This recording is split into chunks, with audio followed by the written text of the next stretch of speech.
Hello, Cedric and Cedric here for CR Wrestling Commentary. We're going to be giving our thoughts on AEW Dark Elevation, be June 6, 2022. So what we're going to do is just, we're going to talk about the matches briefly. It's not a full out review type thing, and, kind of expounding on thoughts here and there, depending upon, or talking about certain wrestlers briefly. And this isn't, this bash AEW thing. Is not. If there's bad stuff that we notice, then it's bad stuff we notice. Good stuff we see, just in general. This is very general. This ain't some, let's beat on them and stuff like that. And please, timestamp anything just in case you got a rebuttal, a reply, or a retort, or something, you disagree with something, or maybe you agree with something wholeheartedly. Timestamp it, or just make sure we have enough, you put in enough context so we know what you're talking about, so that we can respect your response in the comment section. So, also, before getting into this, we're also going to be putting this on Spreaker. So please, if you can, support us on Spreaker. The link will be in the description. Just look down there. It'll say podcast. That's where it'll be. That's how you can find us there. And our podcasts also extend to other places too. So starting off it'll be Dark Elevation in the first match. So it'll be The Factory, Anthony Ogogo, Nick Compartir, Aaron Solo, and their leader QT Marshall versus Dark Order's John Silver, Alex Reynolds, Allen 5 Angels, number 10 with Evil Uno. So that's what we're working with on the opening match. And in all honesty, this was a good match. It was. It wasn't, there's no silly spots. There was, nothing like that. It started off, Compartir, he wanted to get a hold of the meat man himself, John Silver. They're just happy to be alive. Yeah. And so Silver got in the ring and gets up in his face, posing with the muscles and stuff. The fans love John Silver. They do. Compartir, he mushes him disrespectfully and gets on his knees like, hey, let's fight on your level. And Silver went to work on him. It's like he kicked him, head. Yeah, kick right in the damn dome, which what he should have done, kick him right in the face. Mm-hmm. It started off good, everybody, did they get their shit in? No. This was good. It was a good wrestling match. There's a lot of green in it, yeah, but nothing that easily takes away from the match. No, it's not bad. If you're going to be having a 4-man team out of a faction working like this, for AEW, Dark Order works very well. Mm-hmm. They tag in and out. Everybody gets a chance to perform. No one is hogging it. I never see that on the factory side. To me, you always seem to see a lot of QT Marshall. I couldn't tell you what Aaron Solo can do. I couldn't tell you what Nick Compartir can do. He's big, but you never see him do nothing. The only one that seems to get singles matches is Anthony Ogogo, and that's only here recently. But you see a lot of all the, slick heelery of QT Marshall. Who was it? Shivani made a comment that he thought that QT Marshall holds Aaron Solo back. He might have a good point, because we don't see what these guys can do. We got a good inkling of what the different members of the Dark Order can do. Even just a little bit, they actually get a chance to stay in there for a little bit and do something. And they wrestle. They're not creating silly ass moments just for the sake of shits and giggles. They're getting in there and they're doing wrestling moves. So I don't think that the factory's really got this 4-man thing down, but it's all about who your leader is. A bad leader does not let anyone shine but them.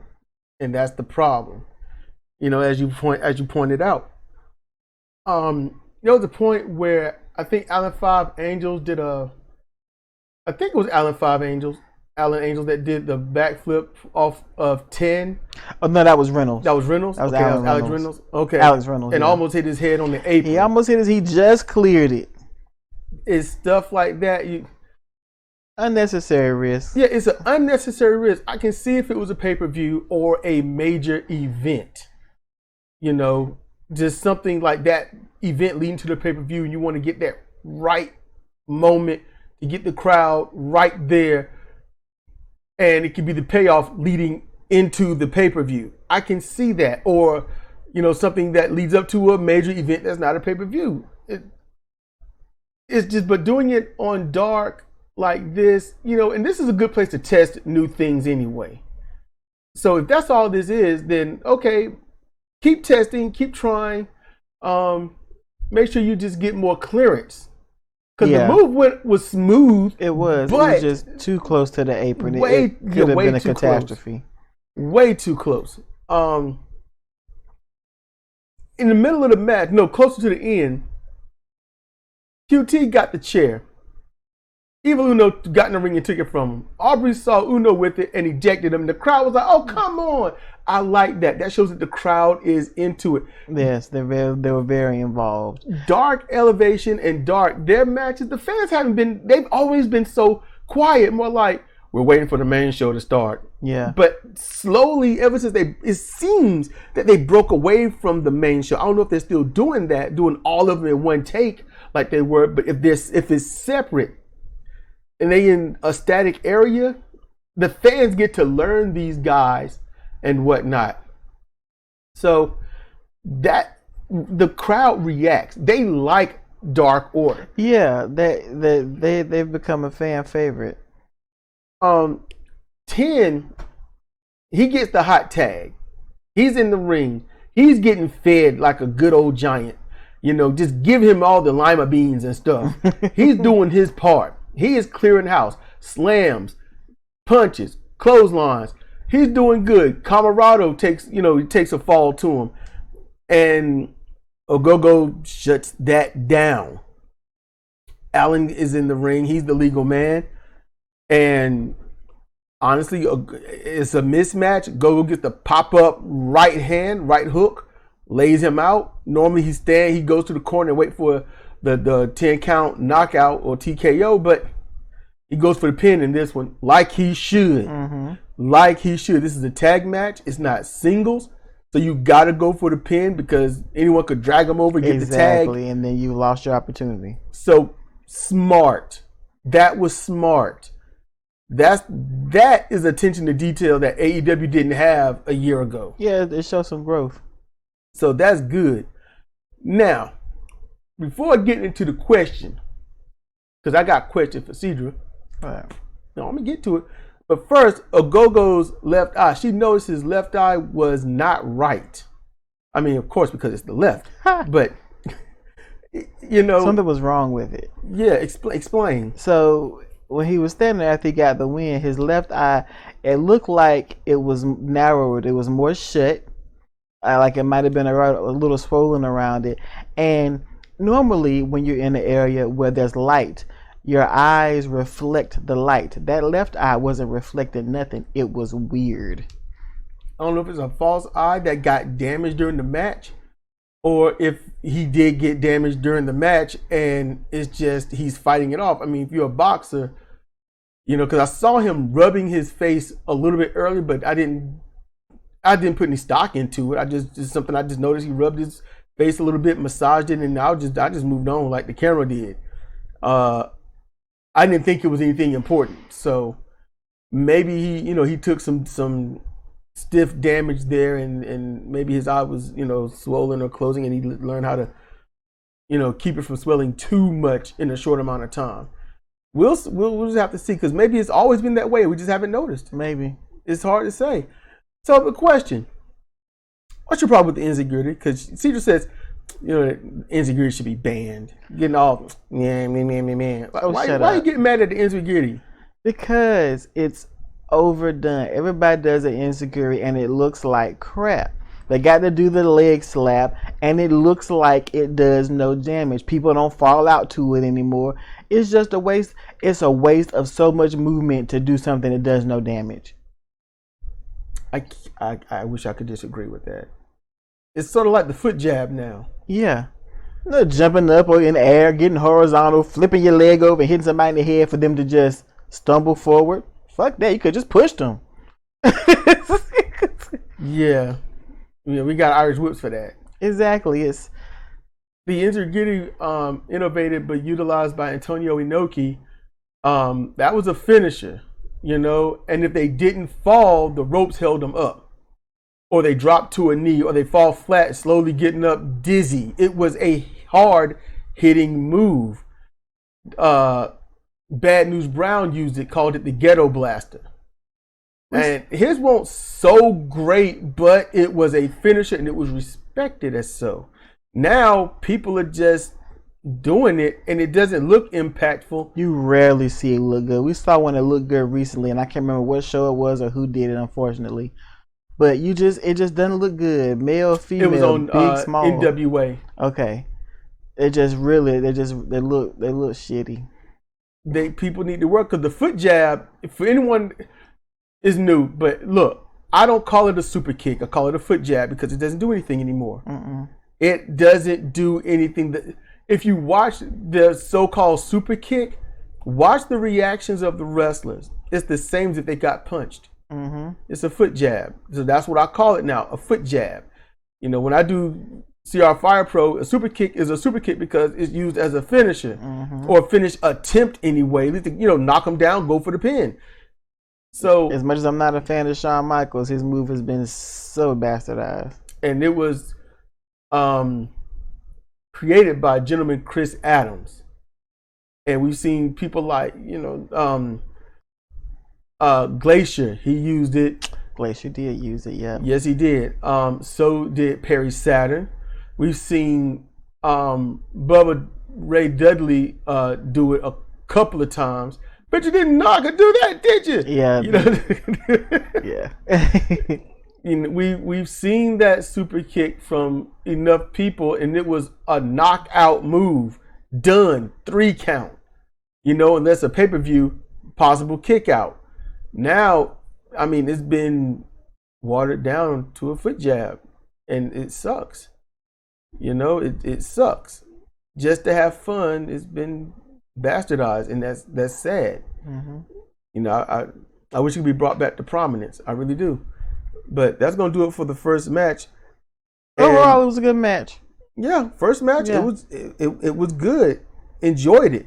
So that's gonna do that for the first match. Let's get on to the next. So let's roll.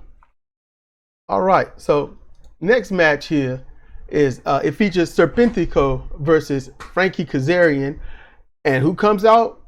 Christopher Daniels. I was like, Frankie's wearing the, Kazarian's wearing the SCU shirt. Yeah, the SoCal shirt. And I'm like, you know what? I know that they're supposed to be broke up. That was the part of the stipulation. But here's the thing. It was broken up as a faction. As a trio. Not as a tag team.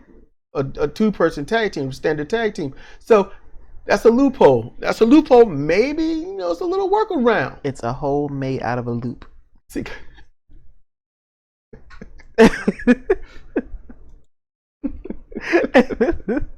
yes.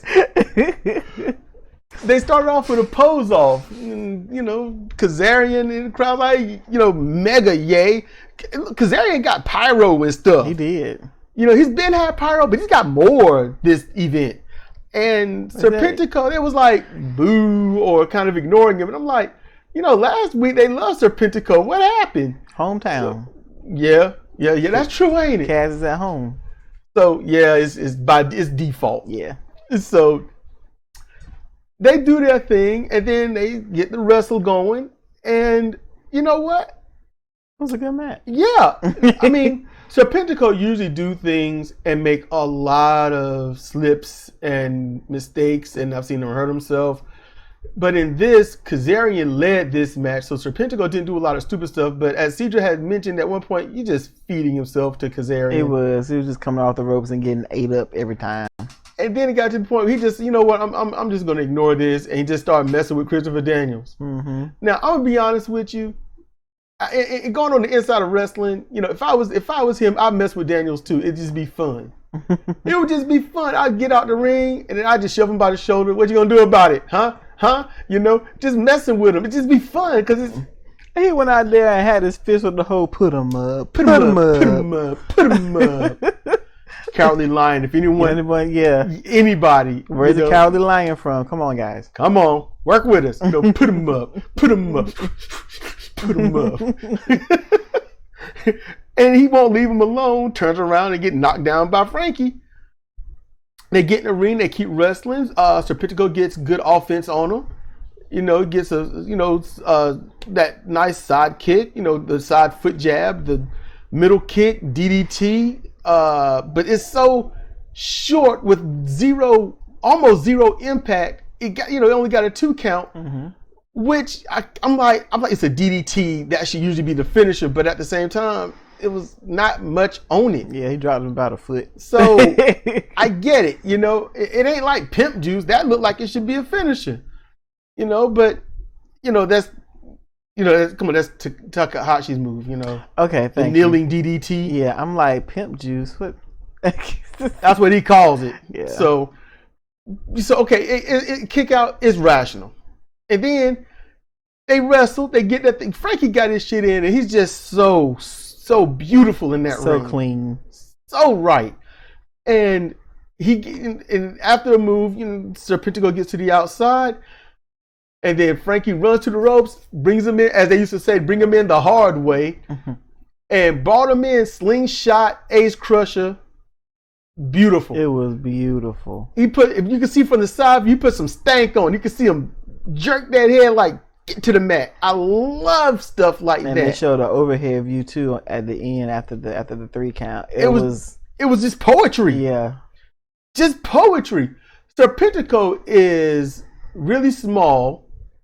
He's light, but he's viable. Yeah. A lot of people ain't gonna like that because he's short and he's thin, but no, his style, the way he can get around in that ring, you can use somebody like that. You could build him up, never for a world championship, but I mean, I would use him. He would literally, I could put him somewhere in that top mid card or just above it, but not in the main event.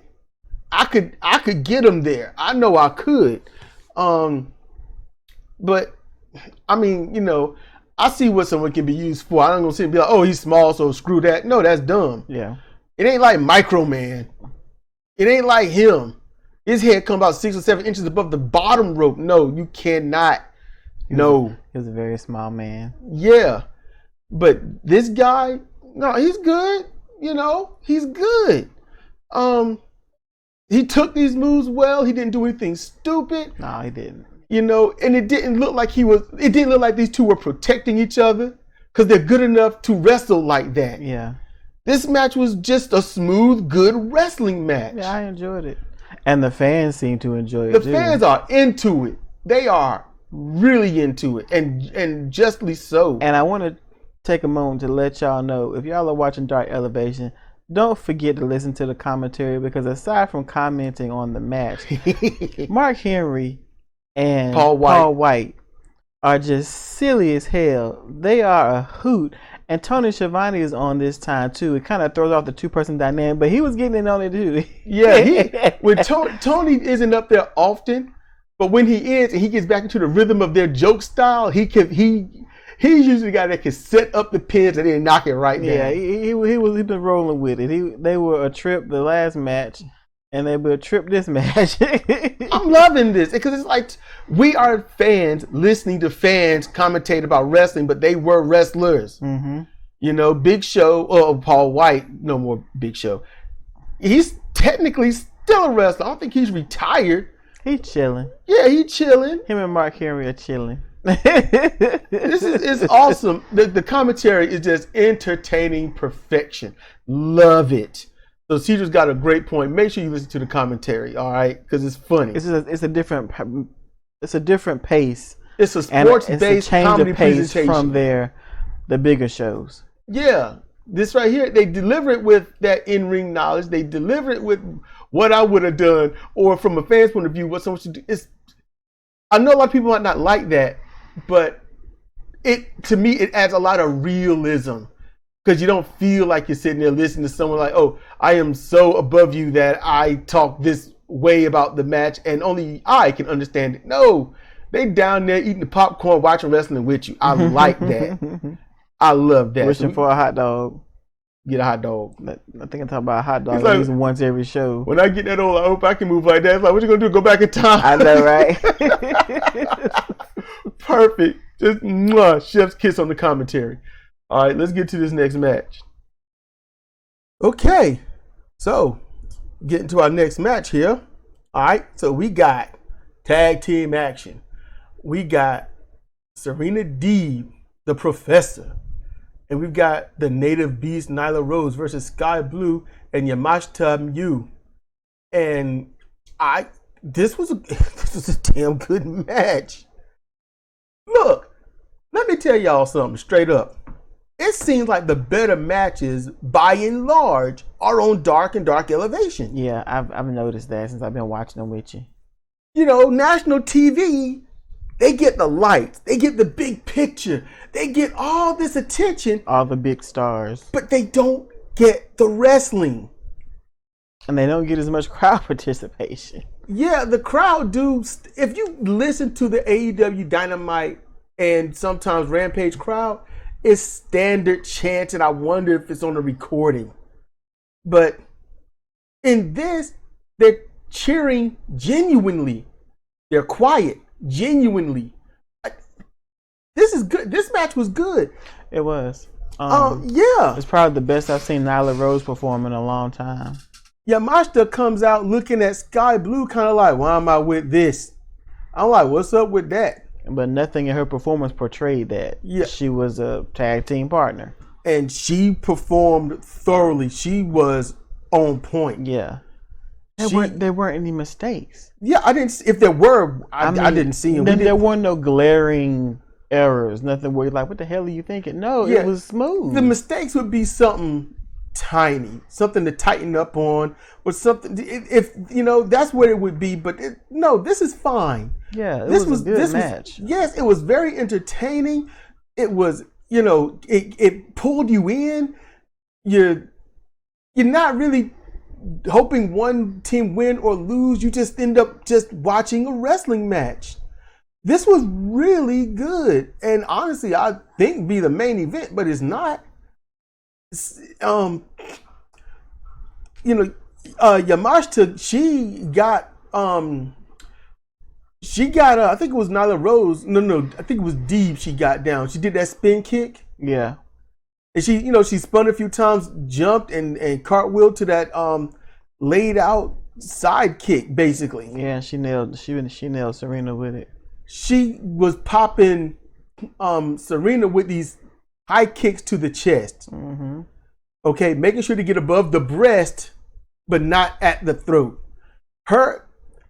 She was precise. Yes, Yamashita was so accurate with every strike, with everything. And on the outside of the ring with Serena yanked her out at one point and gave her a European uppercut, and Yamashita sold the shit out of it. Mm-hmm. It looked nice. It looked realistic. Not one part of this match did I think, oh wow, this move again, or well, that ain't gonna hurt, or they didn't really do anything there. No, I was into this. Yeah. Nyla Rose was having the night of her life. She was enjoying herself too. She got Sky Blue up on the no. It was Yamashita on the top row, wasn't it? I think so. It was Yamashita. She did that diving knee drop. No. It was Sky Blue. That was Sky Blue? Yeah. Okay. Got her up there, and she was messed up. Serena, the Professor, healing it up. Yes. Crowd doing stuff so awesome. Crowd just had to applaud. Mm-hmm. And she just stood there like, revere me. She was basking in it. And they did. And the commentators like, that's respect right there, This match was freaking awesome. Okay? Sky Blue is getting there doing her thing. She's selling great. She's putting on her moves. Nyla Rose, everyone getting their shit in, but Deep don't have any shit to get in. She's just a wrestler. You don't know what she's gonna do at any given time. You just know that you're gonna get wrecked. Yep. And at the end, it was her wrecking. Yep. She got that double trapped arm De Beer special in, and that wasn't enough. Nope. She got the Serenity Lock. That modified Tequila Sunrise with the patella driver right before locking that into the half crab. Yeah, that got the submission and the win. Patella got John Gresham. He got John Gresham. Yep. He got octopused.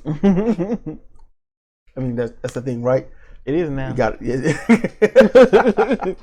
This match was solid, and I wish Dark is right now because I've been watching Dark on and off for a while, usually listening. But only in the past month have I been watching because I could tell that everything has been picking up, and it's good. It's good. Hopefully we can do these sit down and talk, a lot more about the matches and whatnot, and let us know how you feel because we're thinking about doing this with the NWA as well. If there's another, I guess what they would call independent program, something like that you think we should do this with, let us know. We'll check it out and see. Something that's like an hour long or something. We don't want to do anything. Yeah, we don't want to do it for 2 hours. So, this must be the main event. I don't know. We'll see. Any case, we're gonna get to the next match. So let's roll. All right, we get to the main event of the evening. Hold up. This is your main event. Okay. Pretty much all I'm gonna do is you got to pay for the rest. It could have been the first match. It could have been.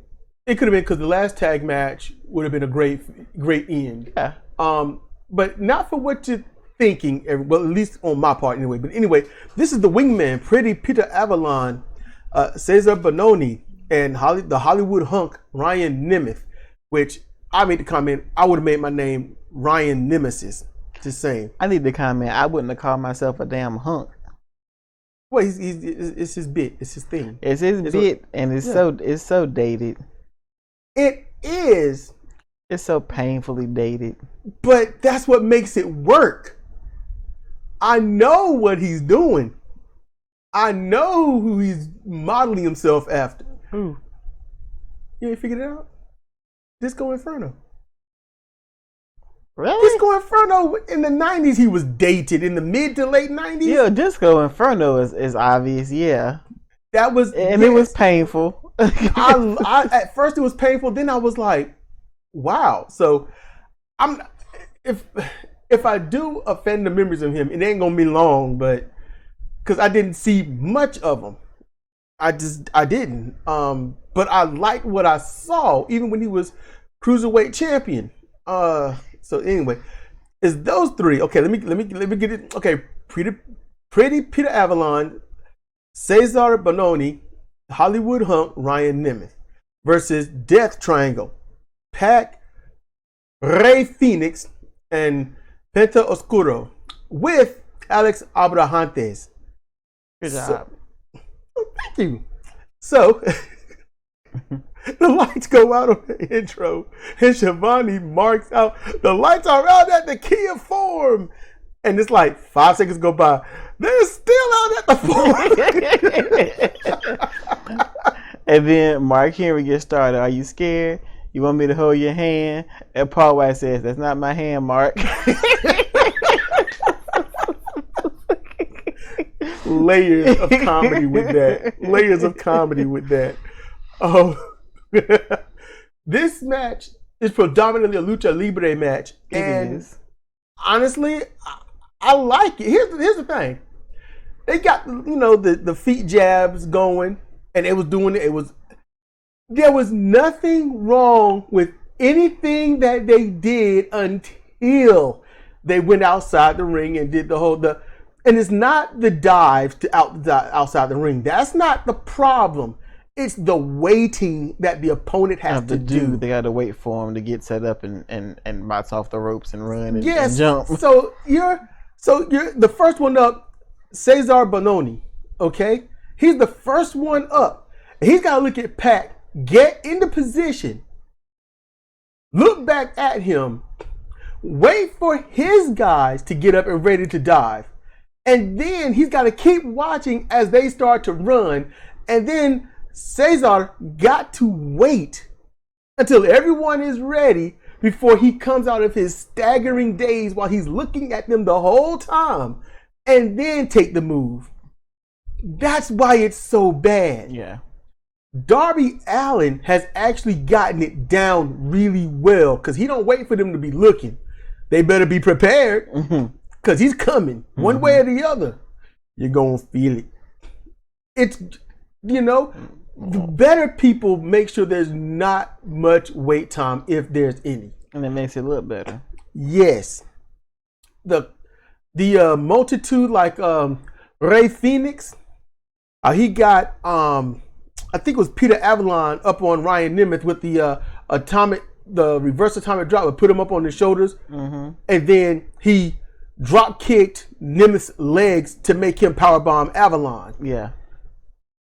Good spot. That was great. Yeah. Because it didn't take any time. It didn't. Stunned one, ducked the other, lift him up, get him up there, drop kick, powerbomb. It was all quick. The two teams worked well together. Yes. I just think that, to me, the match was over quick. That's what made it good for me, because there's not a lot of silly that can happen. There's not like meaningless dives. There's true. not a bunch of contrived things where they got to cooperate so well together that you see through it. No, it was bam, bam, bam, bam, bam. And this is exactly how it needs to be. Death Triangle need matches like this on right. Dynamite. You're right. And Death Triangle works. They were a well-oiled machine. Yes. Penta Oscuro. Look, he is the king of cool posing. All right? He don't milk it on dark. That's the beautiful thing. He doesn't milk it on dark. His facial expressions, the O expressions with his mouth. He's like, oh, and he's looking. It's cool as fuck. I marked out over that shit. I'm looking. I'm like, oh, and I'm marked out over it. I'm like, he's about to do something. He's about to get something done. I like it. All the posing. He didn't do too much of that crap. With Cierto Miedo, he didn't do too much. I don't like the fact that they wait for it and do all that crap with it, but he got hit for it. I like that. Because you can't just let someone mush you, and then when you know they're going to mush you, you let them know, block that shit, or you give them a receipt right afterwards. So Penta, he does well in these short matches. He looks amazing and flawless like a professional. The lucha libre style that they have in these short matches come across so much better. I see what you're saying. It's so much more believable. That's why I like them on dark. That's why I like it. It's just chef's kiss. The only bad part was just dives outside the ring. And that only happened once. And they made sure to push the narrative, get to this and that. Yeah. That's what they did. A whole lot of laying around waiting. Yes. Now, here's the thing. The matches will get better in these little setups once they get with a better team. The wingmen, they are bottom rung shit. Yeah. Okay? But it don't mean that they don't have skill, because they all know how to wrestle. The one that needs work is Cesar Bononi. He needs work. I don't care if he's been wrestling 20 years. I don't care if this man looks like an extremely young 70-year-old and he's been wrestling his whole life. He needs work. I see the potential. He don't need to make that face he did in the beginning. Peter Avalon don't need to make that face he made at the beginning. He makes that face every time he come out. The most professional one in that group is Ryan Nemeth. When in terms of, being smooth and active in the ring and whatnot, yeah, he's the one that's got it down right. Avalon is all right. He's all right. You didn't see very much of him in this, though. They whooped the hell out of Bononi. They did. He took the brunt of the punishment. He needs work right now. Bononi is a person that masturbates into a condom. That's what he is right now. What? Because he gets it already, and he gets his move started, but he can't finish. It's meaningless. Yeah, like this one we're staring at right now. Yeah, he's holding Ray up right there after catching him. He's going to lift him up over his head. He's going to hold him. They're going to wiggle. After a while, he's got him. He could have slammed him 14 years ago. But yeah, it's just, yeah. Once you pop him up, if they ain't dropped down, you slam them. Fuck it. And I guess he had something in mind once he got him to the fireman's carry. But I really think that he underestimated how heavy Ray Phoenix is. That's the way it looked to me. Yeah, Phoenix is little, but that dude, that's muscle. Yeah, he's little, but he's not like, he's thick in the middle. Yeah. You can tell that he's not a spring chicken. He's been wrestling for a while. Mm-hmm. And this is one of his better matches. Mm-hmm. This is what Ray Phoenix, when he does too much, all the dives, catwalking and stuff like that, it looks horrible. This is one of his better matches, because if he did do some of those other moves that he got, it would have been snap right then, right there, and it would have been smooth. That's why shorter matches are great for Lucha Libre, because it really enhances how great that they are, and you get to see their skills properly. You know, that's why their matches don't need to be so long. You know, Nyla Rose and Serena Deeb's match, that could have been the main event. It would have been great. Yeah, it would have been. The crowd loves Penta Oscuro. Mm-hmm. They love Ray Phoenix. They love him. Pac, I can hear the indifference. Mm-hmm. You know, I can hear the indifference. It's like, yeah, you work well with them. Yeah. Mm-hmm. The end, he had the brutalizer. He took the armbar takedown on Ryan Nemeth. They won't legal men, but on the takedown of the armbar, Nemeth was tapping. So, and I'll be honest with you, an armbar takedown, if you watch the way he put that on him, it's like he had him in a legit armbar. Yeah. He had him. So that might have been a legitimate submission, because professionally, you don't tap until the move is finally cinched in. Okay, so maybe he's just putting them over more. Maybe. But who was it? Who was it? Was it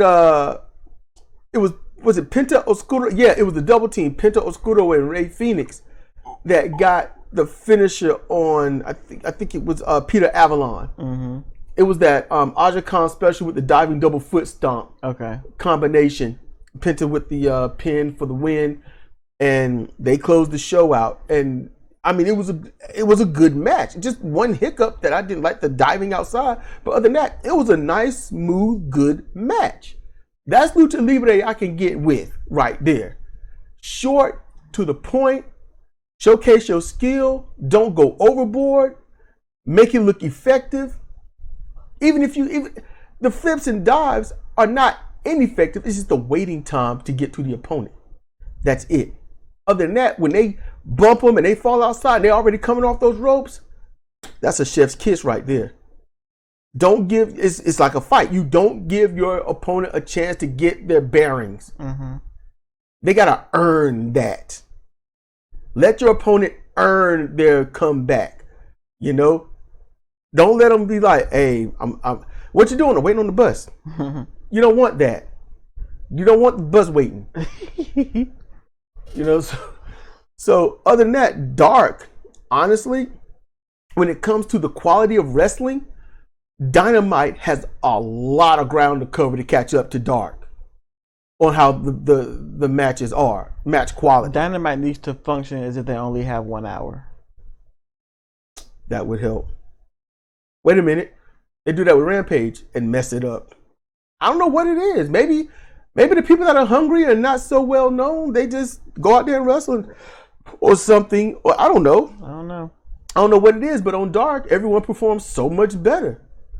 And Dark is YouTube. They could do this for 3 hours if they wanted to. It's their discretion. So it's just better right now. This is Elevation. We'll have to see what the other one is. But yeah, see how Dark is. Yeah, we'll do that tomorrow or something. But hey, you know, this is going to do it for us for this Let us know what you think about it. You know, do you want to hear more like this? Your comments. We can speed up the quote unquote reviews. We can speed them up, not talk so long, because I know we go long with this. Because we want to just give our insights and our thoughts on things. But let us know what you think, y'all. You know, don't be strangers. We cool. You know, shoot. We only bite each other. Yeah. You know, we don't draw blood. Yet. You know, yet. What? I need my blood exactly where it is. What? Make a reasonable argument. There's no reasonable argument of me biting me. That's all the reason you get. Villains don't need reason. They just need objectives. You know I always win. No, you don't. Quit it. You need those Q-tips. So anyway, it's been Cedric and Cedric for CRS and commentary. Our thoughts on AEW Dark Elevation 6/6/2022. Y'all take care. See you next time.